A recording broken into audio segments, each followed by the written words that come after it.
Welcome, Greek U Nation, to episode number 328 of the Fraternity Foodie Podcast. I'm your host, Mike Ayalon, CEO of Greek University. I am a speaker and a two-time author. Our second book is called From Letters to Leaders, Redefining New Member Education and Leveraging Belonging to Eliminate Hazing. So go and pick up that book today on Amazon. And book number 3 is coming in a few days, so be on the lookout.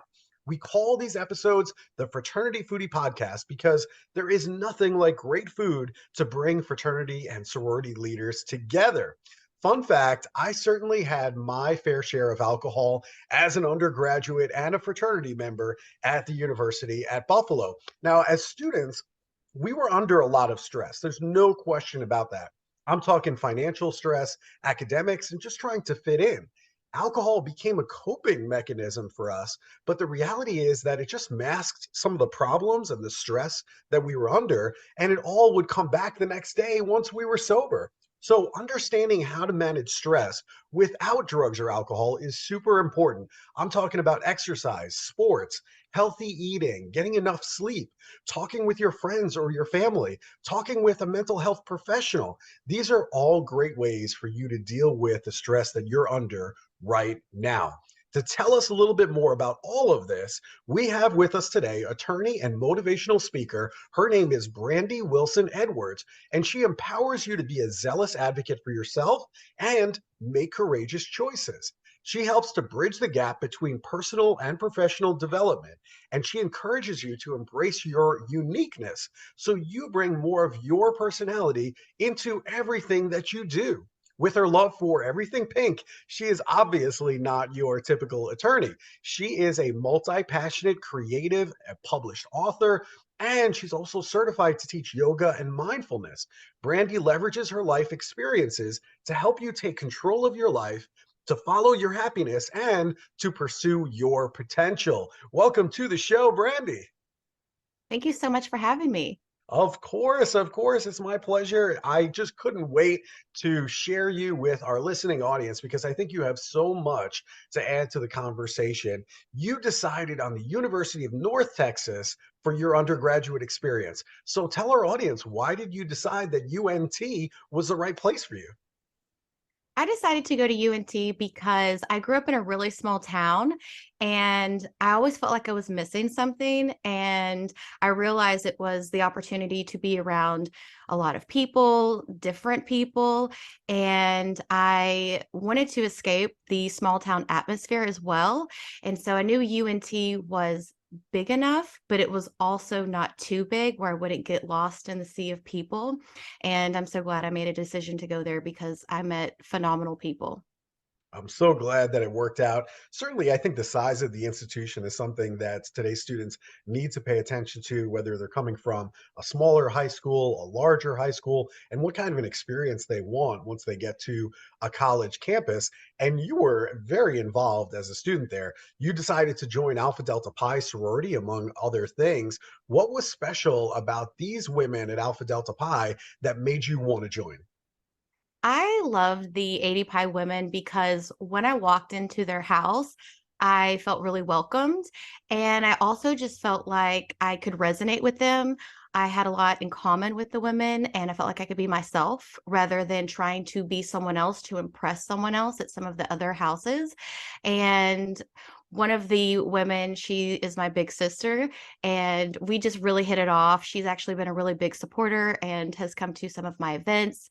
And it was just an incredible 4 years for me in college. It significantly contributed to amazing experiences that I had and great memories, and I'm still best friends with many of those women today. I'm so happy that it worked out for you. Clearly, it sounds that it did work out for you very well. And I think you kind of hit on that authenticity piece.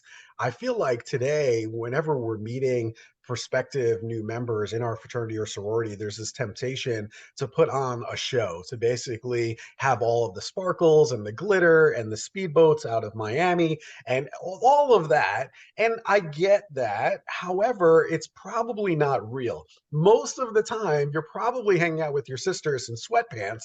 And so I'm like, none of this is real.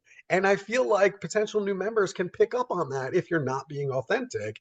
And you obviously were able to find your authentic home. So I think that worked out really well Yes, for you. it did work out really well. That's great. And of course, you became an attorney. But when you became an attorney, you ultimately felt pretty burnt out. You were stressed, you were anxious, and you regularly had headaches and stomach aches. You turned to alcohol for stress relief and also for some fun. Talk to us about that time in your life. And looking back on it now, how was that alcohol pushing you away from who you were and where you wanted to be? I am so glad that you picked up on all of that from reading my book chapter. And when I started practicing law, I was eager, I was happy. I had worked my entire life and fulfilled a long time dream as a young child, becoming an attorney. And I would go into the office happy. And just over time, I started to feel really unfulfilled, like I wasn't using my gifts and my potential, and I didn't have that passion. And ultimately, that was because of a particular practice area that I was in. And so I just started to feel defeated and like I was going through the motions. And I thought, if I don't want to be here and I'm not sure that I want to pursue another practice area, what is it that I want to do with my life? And so while I was in the middle of figuring that out, I would drink a lot, especially on the weekends, to really escape the week and that unfulfillment. And really, alcohol was just numbing the problem. It wasn't creating a solution, although it felt like a temporary solution, because it was a way to de-stress and to also have fun and feel like I was more confident when I was drinking, feeling like I was more courageous. But ultimately, we have those choices to be confident and courageous without it. It's just we feel like that's allowing us to be who we want to be sometimes. And ultimately, I just decided that it it was not serving me, and I knew that, but I wasn't always necessarily changing my habits. And there is a big substance abuse a problem in the legal profession, and I just realized it was a slippery slope. And so for anyone listening, I think it's important to know that it's okay to question your relationship with alcohol without putting labels on yourself, and being kind to yourself, and know that we are constantly targeted to drink, to blend in, to have fun. And it looks to some people like there's something different or wrong with you if you're not drinking when everyone's doing a networking event or things like that. But ultimately, I decided to train for a fitness competition. I have always been into health and fitness. It was a really positive outlet for me with my stress. And I made a commitment to not drink for 6 months while I trained. And that was the best decision I could have ever made. And the interesting fact is, I actually never competed in that competition and I trained religiously. But I think it's important where you just take that inspired action when you have a goal or an idea or a dream, and be detached from the outcome and just allow things to happen. And so what I started to notice after I got through that initial phase of feeling uncomfortable without having alcohol at various social events and things like that, I had so much more time. That was a big thing for me because I was always a busy bee, and suddenly I had more time, and I was waking up feeling refreshed and excited. And even though things didn't necessarily change at work with how I was, the lack of fulfillment that I was having or and feeling, I just started to have a new outlook, and I started to get a lot more clarity in my life. And what I noticed is all of these positive things started happening in my life. It was just a positive ripple effect that was building a lot of momentum. And I made a commitment to just see it out through the year. And I thought, we'll just see. I've already gone this long. Let's just see what it feels like to not drink for an entire year.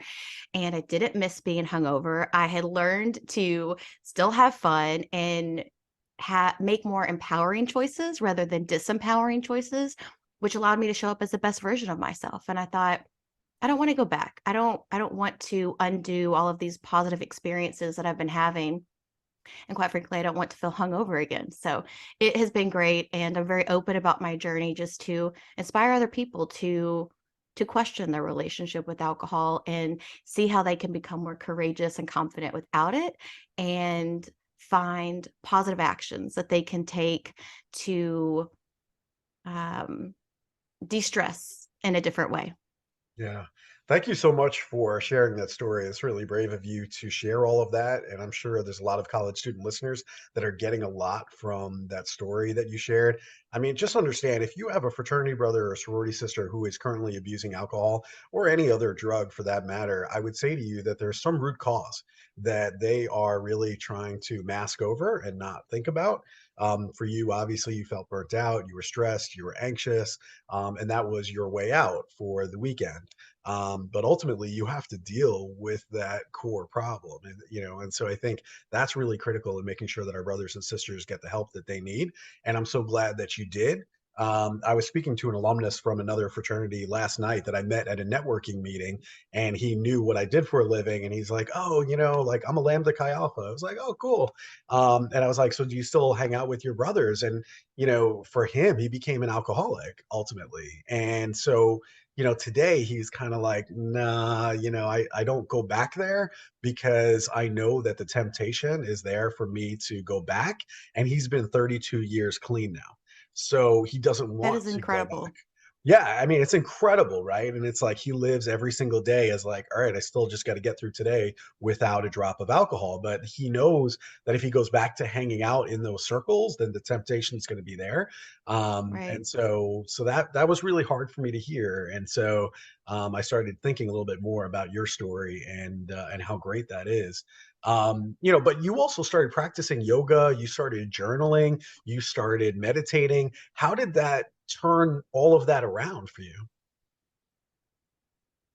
Yoga was instrumental in my self discovery journey and really led to self acceptance. And I started doing yoga while I was still drinking, and yoga was a positive outlet for me. It was something new that I was trying and continue to show up on the mat to challenge myself and get out of my comfort zone.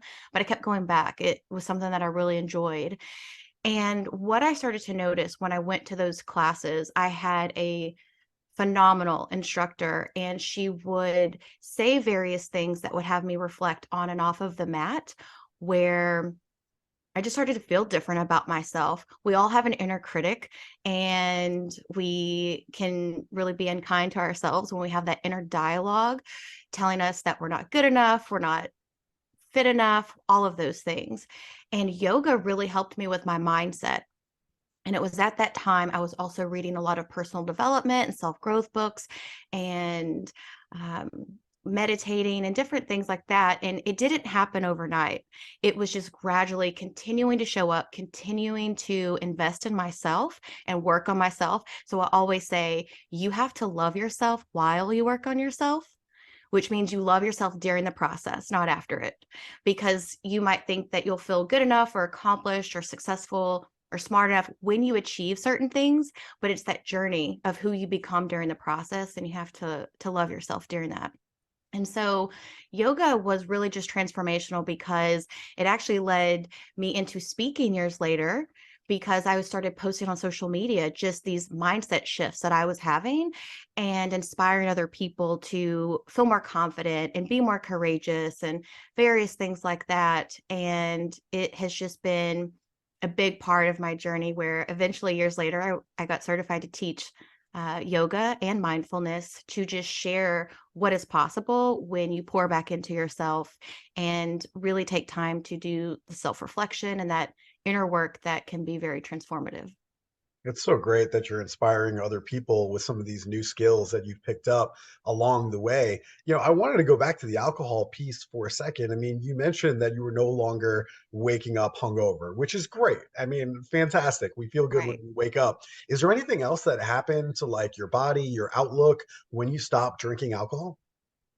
I started to, I feel like, reverse age myself. I look younger now than I did 5 years ago, and I stopped drinking a little over 5 years ago now. So big milestone, 5 years, incredible. And I'm the last person anyone would have thought would have stopped drinking. I was the party girl. I was the fun person, and I still am without the alcohol. But I just started to feel better. And the big thing for me is I have always had a lot of health and fitness journeys, gaining weight and losing weight over the years, and really struggled to maintain a weight that I felt comfortable in my own skin without having to over exercise and under eat. And when I stopped drinking, it became the easiest way for me to maintain a weight where I felt healthy and strong, and all things considered, have minimal effort compared to the hours that I used to work out years ago. And one final thing that I want to say about drinking is it's just so normalized, where you feel like, especially students feel like you might have to drink to blend in and to fit in. And the same thing goes for professionals, whether it's attorneys or other professional careers. And I encourage the listeners to do what do more of what you want to do, and not do things just to fit in, because it's okay to be different. It's okay to not do everything the same way that other people are doing it. And your uniqueness, your being different, is your superpower. And so for the people that feel like you're not going to fit in, if they don't accept you for who you are and the decisions that you choose to make, those are not going to be long-term friends. And so when I stopped drinking, your circles start to change too, because you realize who was just the fun person to go out with, and who really cares about how you're feeling and what you're going through, and would be there in a heartbeat if you needed them. Those are some really, really great points for us to think about. You mentioned that you started doing yoga and then you started speaking to your peers about the power of investing in yourself and the clarity that comes from it. And suddenly you experienced imposter syndrome. So, how did you work through that imposter syndrome and ultimately boost your confidence? So the first time that I was speaking to my professional peers, attorneys, and individuals in the legal profession, I felt such an extreme amount of imposter syndrome. And for those listening, imposter syndrome is essentially just feeling like you're not good enough or you're inadequate, despite things that you can specifically point to in your life that shows that you are successful, that you are intelligent, that you are capable, that you are good enough. And I had been speaking for a year at this point when I was asked to speak to attorneys, but I really doubted myself because I didn't really have attorneys in my audiences the year prior. It was professionals and various associations and organizations. But there was something about speaking to a group of attorneys. Maybe it brought me back to law school, where they call on you randomly to answer questions in front of the class. And I realized that's when I started to really doubt my intelligence. And a lot of law students feel that way. But I knew that what I was speaking about was different. And I'm not your typical attorney either. I'm different. And that's okay. But I knew that my presentation was going to be different than what they typically hear, because I've been to a lot of events. I have heard a lot of presentations and trainings, and I've never heard anything like what I was sharing at that particular event. And I just decided I was asked to do this for a reason. I was given this opportunity for a reason. And so I had to practice what I preach, which is being strong and courageous and taking action despite fear, and knowing that I was ready for this opportunity, even if I didn't feel ready. And I just showed up anyway. And I still had those thoughts leading up to the stage before I started presenting. But I gave myself permission to be a beginner, my first time speaking to the legal community. And I think also too, it was because I wasn't talking about case studies. I wasn't talking about a particular practice area. I was talking about, showing up as the best version of yourself, taking control of your life with your choices, and really emphasizing the power of personal development, becoming a confident version of yourself, a courageous version of yourself, and stepping into your potential that way, as opposed to what I feel like is often overlooked. I feel like personal development is often overlooked, and there's a big emphasis on professional development. How can we make you a better attorney, or different things like that? And so it was great. It turned into an incredible experience, and it was a ripple effect in a variety of ways, where I started speaking to many more attorneys and really getting involved in the attorney well-being movement that's happening right now. That is so cool. I love every piece of that. In one of your keynotes, it's called Pause to Pursue Your Potential. You teach the audience 5 actionable steps that they can apply both personally and also professionally to take control of their lives. Tell us, what is this acronym Pause? So, fun fact about that acronym, I actually developed the pause framework from that speaking engagement with the attorneys. And so that's the power of just doing things, and knowing that everything is a stepping stone, because years later I've updated it and things like that, and it's turned into my keynote. So incredibly grateful for that opportunity that got me brainstorming about this.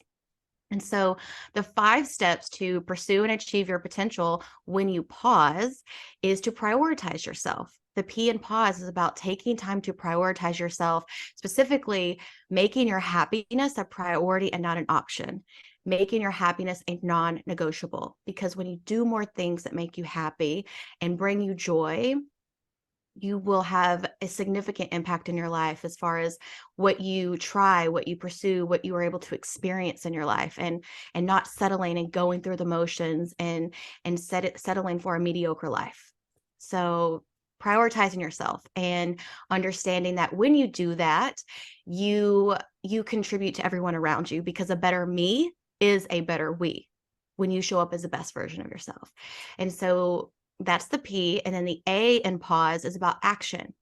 You can't just think about what you want to do in your life. You can't just hold these dreams inside of your mind. You have to take inspired action and courageous action if you want to pursue and experience your potential in life. And that's where oftentimes fear holds people back from taking action. When I was going to UNT, there was an opportunity that I had that I did not take because I let fear hold me back. And the day that I did was a day that a dream died. And so I hold on to that. And so action is about having more courage in your life and less regret. And the U in pause stands for understand. You have to understand your choices and your consequences. Understand your choices and your consequences, and understand also that you always have choices. You just have to evaluate what consequences are you willing to live with, and are you, willing to experience. And it's also important to note that consequences can be a good thing. Consequences are the result of an action. So there can be good consequences from your choices. And then the S in pause is about practicing self-care. The S is self-care, and really shifting everyone's mindset on what self-care is. Of course, it might be a spa day or going to work out. Those are great. But self-care is also how you talk to yourself, that inner dialogue. It's working on your mindset to help you get out of your comfort zone and take more courageous action in your life. It's not saving things for a special occasion and treating every day as a special occasion because you woke up. And that's a gift taken from people every single day. So self-care, I love to share a few examples on what that looks like, which to me I define as anything that makes you happy, and then encourage the audience to really get creative with what self-care means to them. And you can do it in the moment, you can take time to do it. And that's really how you start to experience more of your potential, when you take care of yourself in a variety of different ways. And then the E is the most important. You have to exist with intention. The E is about, how are you existing in your life? Are you just going through the motions? Are you just living for the weekends? Where are your priorities? Where are they aligned with the best version of yourself? And where are they not aligned with the person that you want to be and the person that you want to become? And oftentimes I feel like it takes bad news for people to shift their perspective on what's important in their life. And so when I teach everyone these 5 steps, it's a kind reminder that you don't have to wait for bad news like that to happen, which is inevitable, but that you take control of your life with your choices right now, and you get to choose how you exist in your life. And really just creating that sense of urgency to create a life that you love waking up to every single day. Whew. I love that keynote, love the acronym. All of it is amazing. The reality, though, that we're living in today, I think it would be so easy for us to focus on all of the negative things that are happening around us. I mean, you're obviously a very positive person. The reality, if we look around us right now, high inflation, people, the tech industry having layoffs everywhere, the war in Ukraine, mass shootings are going on. There were 3 in California in 44 hours. Political divisiveness. I mean, like, enough already. So, how do you become intentional and prioritize your happiness when all of these negative things are going on all around you? That is a great question. And one thing that I do is I really limit my exposure to the news and what I'm consuming. Of course, I want to be aware of what's going on around me and what's happening in the world, but I also have to redirect my attention back to what can I control? Because I can't control everything and I can't change everything, but I can control what I do today, how I think about myself or things around me today, and also where can I help? Where can I be of service? Where can I help out in whatever situation might be going on? But ultimately, it's just trying my best to focus on what can I control. And if I can't control it, just trying to not let it overwhelm me so much and focus on the positive. And that doesn't mean that I'm not compassionate or aware of everything that's happening, but just trying to direct my attention back to what can I focus on today? How can I show up and make the world a better place? And for me, that's using my voice and sharing my stories and trying to help other people become the best version of themselves and feel fulfilled. And when more people can do that and um, change different things in that way with what they control, while we can't control the outcomes of other people, it just has an opportunity to create maybe a small movement in your community, but focus on what you can control and how you can contribute in a variety of different ways using your gifts and talents and your passions. I like that. I like that a lot. I was talking about that last weekend too on a college campus, talking about the fact that we can spread happiness, we can spread morality, and these things will come back to you and will bounce back to you in your community if you go out and do these good things. And I think a great place to start, of course, is in the fraternity and sorority community. Now, we do love good food here at the Fraternity Foodie Podcast. I think that is my weakness, is really good food. So the next time that I'm in Dallas, where should I go out to get a great bite to eat? Do you like Mexican food? Of course. Who doesn't Okay, like so tacos? Come on. I know, right? Especially I'm in Texas, so love a good Tex-Mex restaurant. And one of my favorite places to eat, it is not fancy, it is a very low price point, but I love eating at Chewy's.